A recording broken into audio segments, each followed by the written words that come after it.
नमस्कार दोस्तों, मैं सुनील कुमार आपका स्वागत करता हूं आपके अपने चैनल क्या ऐसा होता है। दोस्तों, सब लोगों को जानकारी होगी, सावन का महीना कल से शुरू होने वाला है। 14 जुलाई सावन का महीना, 14 जुलाई 2022 सावन का महीना शुरू हो रहा है। जाने कितने भक्तगण ऐसे हैं जो सावन के महीने का बड़ा बेसब्री से इंतजार करते हैं। और वो भक्तगण वो होते हैं जिनमें जो गिनती है वो गिनती उन लोगों की है जिनको सावन के महीने में अपना मनोवांछित फल को प्राप्त किया है।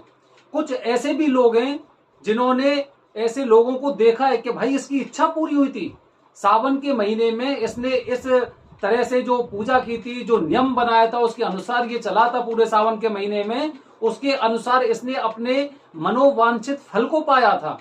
तो ऐसे लोग हैं। तो धीरे धीरे करके ना चीजें बढ़ती हैं। जैसे कि अगर कोई इंसान YouTube पे वीडियो बना रहा है, अब YouTube पे वीडियो बनाएगा तो एक इंसान ने देखा, उसने लाइक किया, उसने दूसरे आदमी को बताया, उसने तीसरे को बताया, और धीरे धीरे करके अब वो YouTube पे उसके सब्सक्राइबर बढ़ते जाते हैं। दोस्तों, तो अब मैं बता रहा हूं, सावन का महीना शुरू होने वाला है। कुछ विशेष जानकारी जो आपको हमेशा याद रखनी चाहिए कि सावन के महीने में क्या क्या कार्य नहीं करने चाहिए। आप नोट कर लेना, सावन का महीना हर साल आता है और ये जानकारी आपके पास सेव रहनी चाहिए कि सावन के महीने में हमें कौन कौन से कार्य नहीं करने चाहिए। आप कहीं पे भी पढ़ोगे, इन कारणों के अलावा कोई कारण नहीं बताए गए होंगे। इसलिए विशेष रूप से आप इस वीडियो को मेरे को देखें, पूरा वीडियो देखें। मैं आपको वो सारी जानकारी दूंगा कि सावन के महीने में अगर आप ये कार्य नहीं करोगे तो भोलेनाथ जी ऑटोमेटिक खुश होंगे। तो दोस्तों, सबसे पहली बात, सावन के महीने में कभी भी मदिरा का सेवन नहीं करना चाहिए। जो एल्कोहलिक के जो सामान होते हैं, जो पेय पदार्थ होते हैं, एल्कोहल होता है, उसका बिल्कुल भी इस्तेमाल नहीं करना चाहिए। सावन के महीने में अगर आप एल्कोहल का इस्तेमाल कर रहे हो तो भोलेनाथ जी को आप बहुत ज्यादा रुष्ट कर रहे हो सकता है आपको अभी उससे परेशानी ना हो, लेकिन आने वाले समय में आपको लगेगा कि कुछ ना कुछ ऐसी मैंने गलतियां की अपने जीवन में जिसकी वजह से मुझे अच्छे कार्यों के फल भी नहीं मिल रहे हैं। क्योंकि सावन के महीने में आपने वो कार्य किया है जो भगवान भोलेनाथ जी को बिल्कुल पसंद नहीं है। दूसरा कारण बता रहा हूं, जो दूसरा कि आपको सावन के महीने में क्या नहीं करना चाहिए। आपको कभी भी मांस का सेवन नहीं करना चाहिए, चाहे वो किसी तरह का, किसी भी प्रकार का मांस हो, उसका सेवन नहीं करना चाहिए।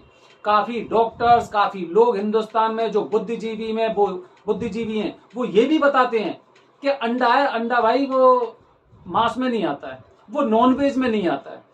ये सत्य नहीं है। अंडा, अंडे से, उसके नाम से ही पता चल रहा है कि वो मांस है या मांस नहीं है, वेज है या नॉन वेज है। इसीलिए अंडा या किसी भी प्रकार के मांस का आपको खाने में उपयोग नहीं करना है।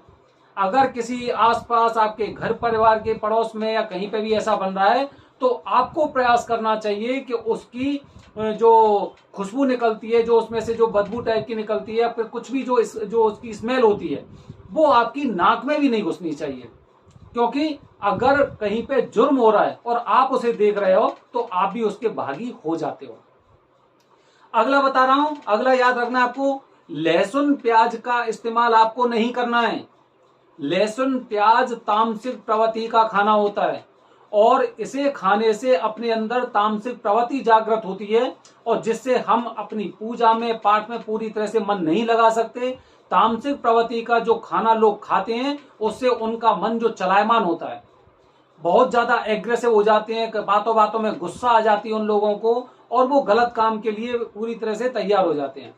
इसलिए तामसिक प्रवृत्ति वाला किसी प्रकार का खाना आपको नहीं खाना है जिससे तामसिक प्रवृत्ति होती है। ध्यान रखनी है आपको ये वाली बातें। लहसुन प्याज का इस्तेमाल आपको बिल्कुल नहीं करना है पूरे महीने। रक्षाबंधन सावन के महीने का अंतिम दिन होता है, रक्षाबंधन तक आपको इन सब कार्यों से दूर रहना है।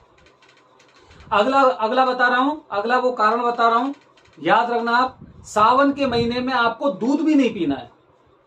अब आप कहोगे ये कैसी बात है, लेकिन ये सत्य बात है। सावन के महीने में आपको दूध का सेवन नहीं करना चाहिए। मैं बच्चों की बात नहीं कर रहा हूं, लेकिन जो 18 साल से ऊपर के बड़े लोग हैं, जो बुजुर्ग या फिर जो बुजुर्ग हैं, या जो महिलाएं हैं, किसी को भी सावन के महीने में दूध का सेवन नहीं करना चाहिए। बल्कि सावन के महीने में जो 30 दिन का महीना होता है, सावन का महीना कभी 29 का होता है, उसमें आपको कोशिश करनी चाहिए कि नित्य डेली आपको भगवान भोलेनाथ जी पर दूध चढ़ाना चाहिए, दूध उन पे अर्पित करना चाहिए। सावन के महीने में दूध नहीं पीना है, ध्यान रखना है आपको। अगली बात बता रहा हूं मैं आपको, सावन के महीने में और कौन सा कार्य नहीं करना चाहिए। सावन के पूरे महीने में आपको बैगन नहीं खाने चाहिए।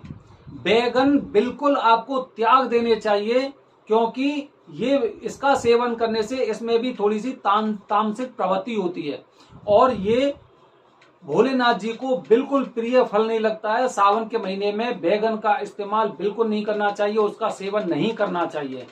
ये छोटी छोटी चीजें हैं, लेकिन कहते हैं ना, छोटी छोटी चीजों से ही बड़ी चीजें बनती हैं। जब हम छोटे छोटे उपाय करते हैं तो छोटे छोटे उपाय से हमें काफी फायदा भी मिलते हैं। अगली बात बता रहा हूं, ध्यान रखनी ये बात आपको। सावन के महीने में कल से 14 जुलाई से सावन के महीने में आपको अपनी खाट, अपनी पलंग, अपने बेड पर नहीं सोना चाहिए।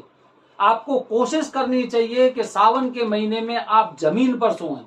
जमीन पर आप चटाई बिछाओ, आप अपने बिस्तर लगाओ, आप अच्छी तरह से बिस्तर लगाओ, उस पर आप सोओ। सावन के महीने में कभी भी आपको बेड पर नहीं सोना चाहिए। ये आपको विशेष बात याद रखनी है। सावन के महीने में कभी भी बेड पर नहीं सोते हैं। भोलेनाथ जी इन सब कार्यों से बड़े अप्रसन्न होते हैं अगर कोई ऐसे कार्य करते हैं, तो जो मैंने आपको कार्य बताए हैं। अगला पॉइंट बता रहा हूं, अगला पॉइंट याद रखना। सावन के महीने में आपको दिन में सोने से बचना चाहिए।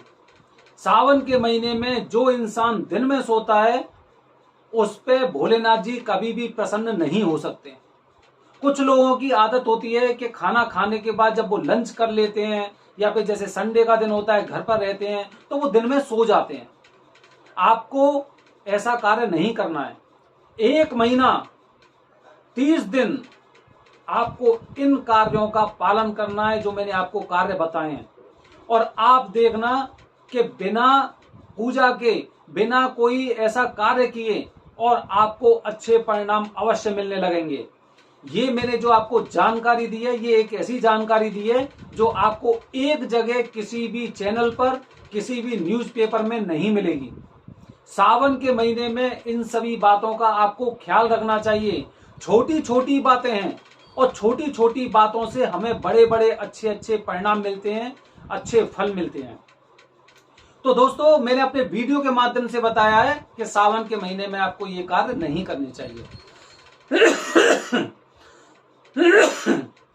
दोस्तों, मेरे द्वारा दी गई जानकारी अगर आपको अच्छी लगती है तो आप इन बातों का पालन करें और 30 दिन बाद जब आपको फल मिलता है तो आप हमें अवश्य बताएं कि मेरे बताए हुए तरीके से जो मैंने आपको बताए हैं उनका पालन करने से आपको किस तरह के फल प्राप्त हुए हैं। मनोवांछित फल आपको मिलेंगे। दोस्तों, इस महीने में आपको कुछ ना कुछ वीडियो के माध्यम से सावन के बारे में कुछ ऐसी जानकारी मैं देता रहूंगा। इसलिए हमारे चैनल से जुड़े रहें, हमारे वीडियो देखते रहें और लोगों को शेयर करते रहें, जिससे वो लोग भी कम से कम उनके पास भी और ये जानकारी जा सकती है, जिससे वो भी इन बातों का पालन कर सकें और भोलेनाथ जी को प्रसन्न कर सकें। आप सभी भाइयों को, दोस्तों को सावन मास की बहुत बहुत शुभकामनाएं। धन्यवाद दोस्तों। जय हिंद, जय भारत, हर हर महादेव।